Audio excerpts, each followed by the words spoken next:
தெரியல, இப்போ அதை பார்க்க டைம் இல்லை. இன்கேஸ் சரியில்லைன்னா என்ன பண்ணுறது?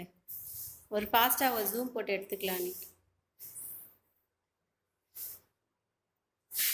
ஒரு பொண்ணு வந்து அழகாக சொல்லிச்சு, டைகர், பீகாக், லோட்டஸ்,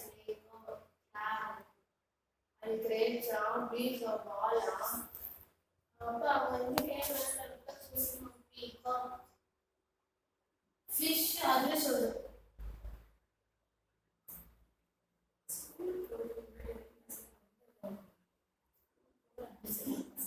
என் பையன் கேட்டு